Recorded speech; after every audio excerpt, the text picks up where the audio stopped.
Hi everyone in YouTube land. I am here with my wonderful Mollies and I have Josefina back there. And so I am here to do the Mollies Camp Gowonagin accessories. And the first video I did that went with this whole Molly re-release was based off of Molly's Camp Gowonagin uniform or outfit that has the hat and everything. So I was really pleased about that. I also went through some of my old Pleasant Company American Girl collection catalogs, and I realized that there are multiple times that they feature Molly without her glasses. So for those of you who, like me, have a Molly that doesn't have her glasses on or with her, or you just lost them or they broke, you can see in pictures like these that if you were to get a replacement for Molly's glasses, you could do that if you own the 1990, late 1990s,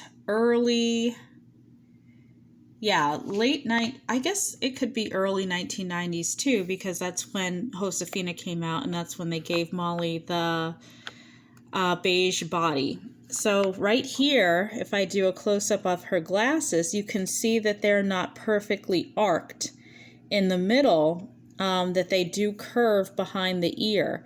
But again, they're not perfectly arced in the middle. So if American Girl does re-release Molly's glasses as well as other pieces from her collection that you can buy as replacement parts or that you can buy separately, I would definitely go ahead and feel confident picking up some Molly glasses, even though they're not going to be identical to the white body earlier version of Molly. You will be able to get the glasses that do go with the 1990s beige body version of Molly. And you can see that in these pictures where she is without her glasses. And in this picture, she's holding her glasses. So maybe not so much in this picture that she's without her glasses, but she's definitely without her glasses for the pajamas, the picture with the pajamas. In this picture with her Miss Victory costume, she's without her glasses. For this picture right here, where she is in her, well, she's with her Sweet Dreams collection, she's without her glasses on her face, but if you look closely, she's holding her glasses again, right there. And then in the Molly collection, they recycled a lot of old, earlier versions of Molly with her glasses right here. So you can see that a lot of her wardrobe is vintage from the 1980s and 90s. But the fact that they're bringing her back makes me feel so good. To know that I do have some more time to collect for Molly. I do have the latest Victory outfit that I bought upon Molly's retirement, so I didn't feel weird putting it on my 2012-2013 Molly, who happens to have the glasses. But for this version of Molly, I do feel like I have to make up for the fact that I don't have her meet outfit and I don't have her glasses. For the white body Molly, in the last video I said that I did not have her meet outfit. That's not true. I actually do have her meet outfit. I've always had her meet outfit. So for some reason I got my white body Molly confused with this Molly, where I definitely do not have her meet outfit, but for all my other Mollys I do. All right, let's go ahead and get to the camp accessories.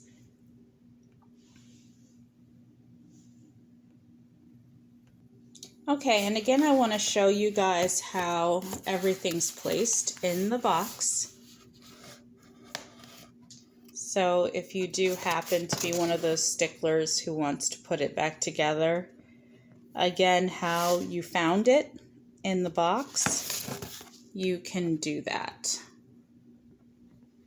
somewhat, if I can get like a good look. All right, so let's take everything out. Okay, so once I dumped everything out, this is what spilled out of the box. And I'm excited about the letter. I've heard good things about the letter. The ants, if you tried to buy that secondhand, as well as the worms and the grasshoppers, people wanted to charge you an arm and a leg just for one. They would break up the whole set. And if you were a stickler like me, you would have to pay separately for each and every ant or every grasshopper or every worm, which was ridiculous. So I'm so glad American Girl re-released this, because even though I realize that people have to make money, you don't have to make it that way. You know, if you know that people have spent their whole life playing with these dolls, and I just feel like there are other ways to make money, because then it feels more like exploitation, if that makes any sense. Like, these are doll accessories, and I feel myself getting ready to go into a rant. But even though I'm a doll collector and I'm an adult doll collector, I feel like the reason that I do these videos is because I want other people who are younger than me or the same age or even older than me to find joy in doll collecting. The same kind of joy I found when I was young. And I just happen to still be young at heart, and I've held on to my dolls, and I have added quite a few more dolls because I can afford to. So it's one of those things where if you know that someone who is young and young at heart and they enjoy collecting American Girl Pleasant Company stuff, it's hard to see on the secondhand market people breaking sets up like this. And for this little miniature size ant, they will put this on sale for like $40 something or $16 with like $20 shipping or something like that for insurance. And to me, that feels more like exploitation than anything else. Like, what's the purpose of breaking all of these sets up? Like, instead of selling all of these ants, why sell one? You know what I mean? And then charge the same price for all three, like at different times. Or like, if you know this whole thing is a set and you're paying $40 something or $30 something for this set, why make it so that this flag alone is like $60 when you know that this whole thing is a set? And I get that there are people who might find something like this on the secondhand market and they don't have any of the rest of the accessories and they just want to sell what they have or what they own. That's fine. I'm not speaking to those people. I'm speaking to the people who actually buy these things in bulk and then break them up so that you have to buy each individual piece at like astronomical prices. To me, that feels like exploitation, just to be clear.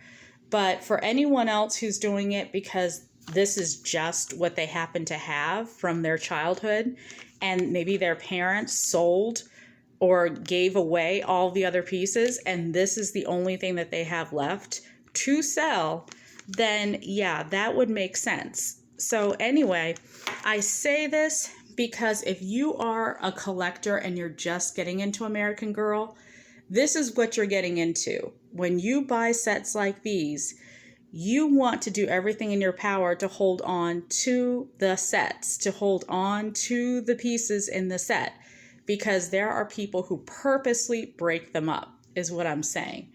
So that's a lesson to be learned, because obviously when this line of dolls came out when I was a child, there were no rules. There were no such thing as like YouTube and online collectors, because we didn't have those things when I was young. We didn't have YouTube. We didn't have the internet until later on. So we had catalogs. So I could not tell anyone how to collect. I could not teach this to anybody. I could not say this is what was going to happen years from now if I did not hold on to any of my doll stuff, my original doll stuff. So now I can warn other people, please hold on to your original American Girl doll stuff. Do not let your parents sell it. Do not let your children talk you into giving it away if you're an adult collector. You want to make sure you either donate it to a museum or you basically give it to another doll collector in your family or in your neighborhood who you think will really enjoy some of these things. All right, so that's my rant.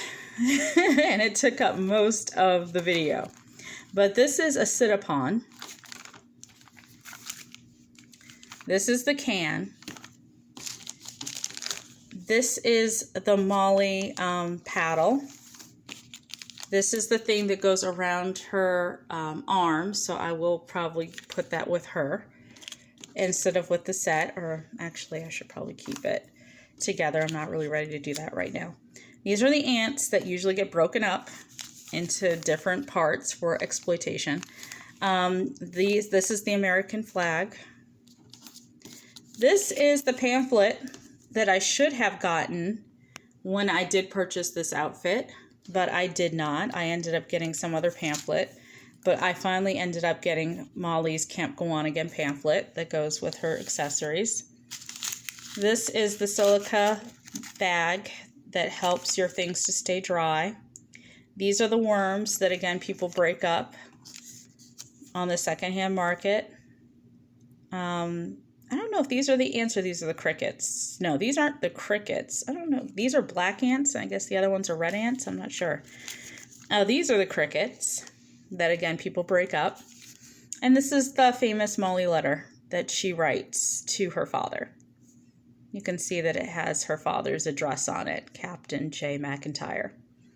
And it's interesting that her father in the story, I believe that her father is a doctor, a military doctor. So that's kind of fascinating that Molly would be the daughter of a doctor. And for those of you who are really into Molly's story and you want to enjoy it, and you're probably wondering why worms, why ants, why grasshoppers, it's because back in the 1940s, they were really into exploring earth science, and they were really into just science in general, I guess. So in the spring, they talked about like finding worms. So they wanted to further explore that at camp.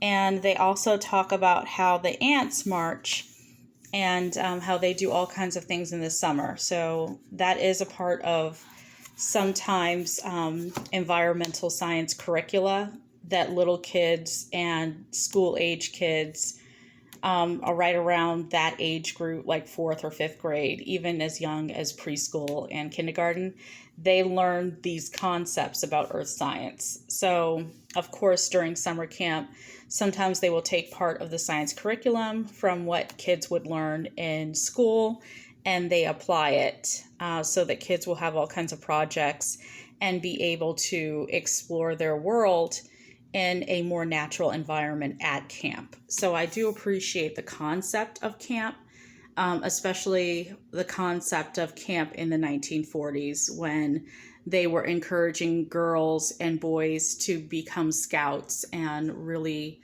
do more for their world. And so I think Molly was really into that since her doctor was into science and the medical field.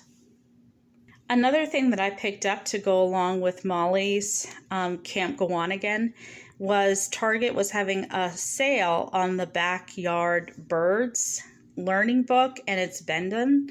And I like this brand because they do a lot with STEM. And it was like, I think $1 or $3, but it was in the dollar bin section. So sometimes that stuff can fluctuate between $1 to like $5. So I think either this was $3 or $1, but definitely not $5. I got the Backyard Birds because I feel like my families into birds more than insects, but now that I think about it, I probably will go back and get the insects version of this book, this little booklet.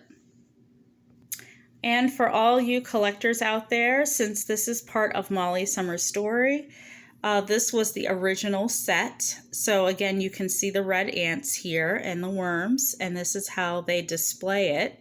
You can see Molly's letter. This was a different set altogether along with this. So I can see how a lot of people are saying that this set is missing the whistle and a lot of various things that the older sets had in the Molly Camp or the Molly Summer Story collection. But if you look down here, a lot of the stuff was just in a different set, like Capture the Flag gear was different from camping equipment. And the Camp Gowonagin uniform was sold without the saddle shoes. So will they ever get the whistle? I'm not sure, but that doesn't mean that you can't create your own whistle for Molly. If there is a craft store nearby, and I have to do some investigating, I will probably have to look and see if I can find a little whistle like this to put around Molly's shoulders or her neck. But until then, I think I will get the modern re-release Molly meat accessories, her meat accessories. I won't get it for my white body because she has partial accessories, meat accessories, but this one doesn't have any. She doesn't have a meat outfit and she doesn't have meat accessories. So I feel like I'm kind of starting over with this one since she was a secondhand doll. So I will have to kind of piece things together for her, which is fine because I still have my retirement Molly and my white body Molly and my 35th anniversary Molly that belongs to my family and my family members. So that is the camp accessories that I have for Molly. And even though I did like a little rant to let you guys know what sort of happens when you don't take care of your collection, it does get broken up by people who do know what they're doing and do like to exploit certain situations. So don't be surprised if you see a lot of these things on the secondhand market for crazy prices, because there are people who wait for people like us to lose items or to mistakenly give something away and then regret it. And then when we want to piece our collections back together, they're no longer readily available through the store. So you definitely want to take advantage of everything that the store is selling for Molly and try to keep all your pieces together. My son, my wonderful little son, has tried to take this cap like 1,000 times. 1,000 times I have found him eyeing it and trying to take it. And I've had to explain to him that this is not like all the other caps that he has, or for his little bears or whatnot. He always wants to put it on his bear. I have to explain to him that this is like mommy's. So anyway, it's always a funny story when you collect dolls. You always end up, having to explain how important a doll collection is to a non-doll collector.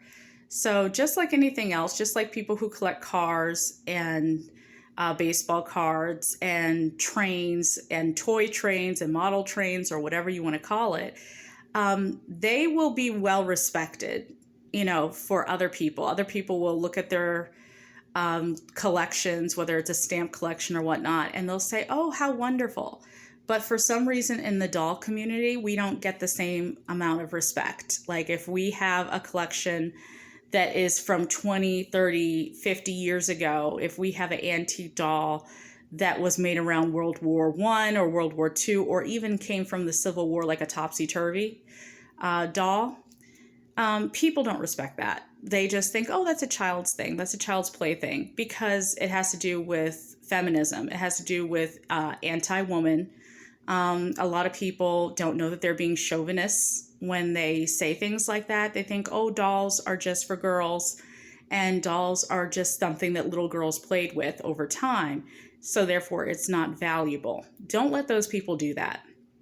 Don't let those people demean what you want to do and what you find valuable, because chances are other people, like museums and archives, they find that stuff valuable too.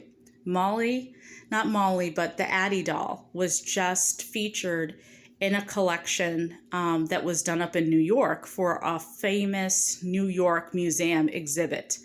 And it was an original Addie Walker doll from the 1990s that was put on display. So don't let anyone discredit your collection or discredit you as a doll collector. Be comfortable within your own skin. All right, talk to you guys later.